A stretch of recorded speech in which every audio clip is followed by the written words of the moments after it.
सिरोंटोली flyover का मामला एक बार फिर तूल पकड़ता दिखाई दे रहा है। एक तरफ आदिवासी संगठनों ने जहां बंदी बुलाई है, वहीं दूसरी तरफ आशा लकड़ा आज एक बार फिर वहां पहुंची। आशा लकड़ा ने इसे संविधान की धारा का उल्लंघन बताया। उन्होंने बताया कि जब राष्ट्रीय आयोग इस पर हस्तक्षेप कर रहा है और यहाँ के बारे में जानकारी ले रहा है, यहाँ एक सुझाव दे रहा है, तो ऐसे में काम को लगातार जारी रखना कहीं न कहीं सवाल खड़े करता है। आशा लकड़ा ने क्या कुछ कहा और आज जो उन्होंने बातें कही हैं उसके मायने क्या कुछ है, ये समझने के लिए सीधे हम जुड़ेंगे अपने संवाददाता सौरभ से। सौरभ, आशा लकड़ा आज दोबारा पहुंची, इससे पहले भी वो आई थी और इस बात पर वो काफी नाराज दिखी कि वो जो पहले उनका जो प्रयास था कि एक सुझाव दिया जाए, कोई रास्ता निकाला जाए, वैसा कुछ नहीं हुआ, तो उस बात को लेकर वो नाराज दिख रही थी और जो लगातार काम हो रहा है उसे संविधान की धाराओं का उल्लंघन भी बता रही थी। क्या कुछ कहा उन्होंने?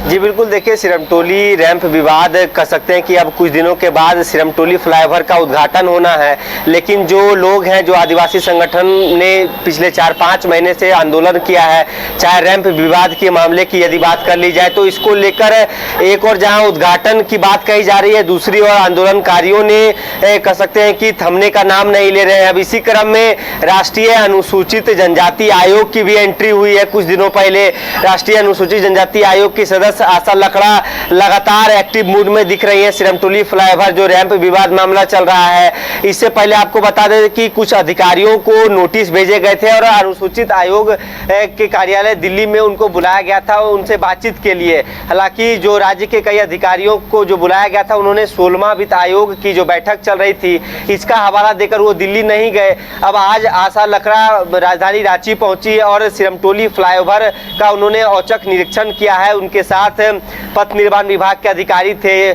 कल्याण विभाग के अधिकारी, इसके साथ ही अलग अलग विभाग के अधिकारी उनके साथ पहुंचे, जहां उन्होंने सभी चीज़ों का जायजा लिया है कि आखिर जो सरना स्थल के समीप जो रैंप को उतारा जा रहा है, आखिर इसमें कुछ अभी और ऑप्शंस बचे हैं कि नहीं, कि कुछ इसमें प्रक्रिया जो बनाए गए हैं इसमें कुछ चेंजेस किए जा सकते हैं कि नहीं। उन्होंने चिंता जाहिर की है। आखिर आशा लकड़ा ने कहा है कि जब रेलवे के समीप से जो ऊपर से जो फ्लाईओवर यदि गुजर सकता है, रेलवे से यदि सबसे पहले बात की गई, केबलिंग के काम किए गए, जब रेलवे के साथ समझौता हो सकता था, तो आखिर आदिवासी समाज के जो सरना स्थल हैं, धार्मिक जो स्थल हैं, उनसे क्यों नहीं बात किया गया। इस बात से उन्होंने काफ़ी चिंता जाहिर की है और उनका साफ तौर पे कहना है कि इससे आदिवासियों के साथ कुठाराघात किया गया है और ऐसे में जो आदिवासी आंदोलन कर रहे हैं ये किसी प्रकार से गलत नहीं कर रहे हैं, क्योंकि सदियों से आदिवासियों की जो परंपरा चलती आ रही है, यदि उनके हक और अधिकार में कोई बाधा बनता है तो वो आंदोलन करने को मजबूर होते हैं। आशा लकड़ा ने जो प्रमुख बातें कही हैं उनका मैं जिक्र करना चाहूँगा कि उन्होंने कहा है कि आखिर कुछ ऑप्शंस है कि नहीं, उन्होंने यह समझने की कोशिश की। बाकायदा उन्होंने सिरमटोली फ्लाईओवर रैंप पर जाके देखी और अधिकारियों से पूछा कि आखिर ये बनके तो तैयार हो गया है, आप लोग ये बताइए कोई ऑप्शंस है कि नहीं। बाकायदा जो नई टेक्नोलॉजी, उन्होंने एक बड़ी बात कही है कि जो नई टेक्नोलॉजी का आखिर इसमें उपयोग किया जा सकता है कि नहीं, इन सब बातों का उन्होंने जिक्र किया है। तो कह सकते हैं कि अनुसूचित आयोग भी अब पूरी तरीके से सक्रिय दिख रहा है। सौरभ, एक बात उन्होंने कही थी कि देखिए रैंप जो है उसे और थोड़ा लंबा किया जा सकता है ताकि ठीक मुख्य द्वार के सामने रैंप शुरू ना हो। जी बिल्कुल, देखिए उन्होंने यही बात बार बार कर रही है कि अधिकारियों से उनका यही कहना है कि जो अधिकारी हैं, जिन्होंने डीपीआर तैयार किया है, जो इंजीनियर हैं, उनसे वो समझने की कोशिश कर रहे हैं कि आखिर इस फ्लाईओवर जो रैंप उतर रहा है सरना स्थल के पास, कोई और ऑप्शंस बचे हैं कि नहीं। क्या जो रैंप उतर रहे हैं उसे आगे बढ़ाया जा सकता है या तो फिर इसमें कुछ डिजाइन में चेंजेस किए जा सकते हैं। तो ये दो सवाल है। लेकिन उसके बाद जब आज उन्होंने कहा है कि आयोग, अनुसूचित आयोग कुछ अधिकारियों को दिल्ली बुलाया था लेकिन अधिकारी नहीं पहुंचे हैं, आज आयोग ही राजधानी रांची पहुंच चुका है। सिरमटोली फ्लाईओवर में औचक निरीक्षण करने के बाद आशा लकड़ा प्रोजेक्ट भवन पहुंची, जहां उन्होंने अधिकारियों के साथ लगभग 1-1.5 घंटे तक बैठक की, लेकिन वहां बताया जा रहा है कि पथ निर्माण विभाग के सचिव नहीं पहुंचे तो किसी प्रकार का कोई निर्णय नहीं लिया जा सका।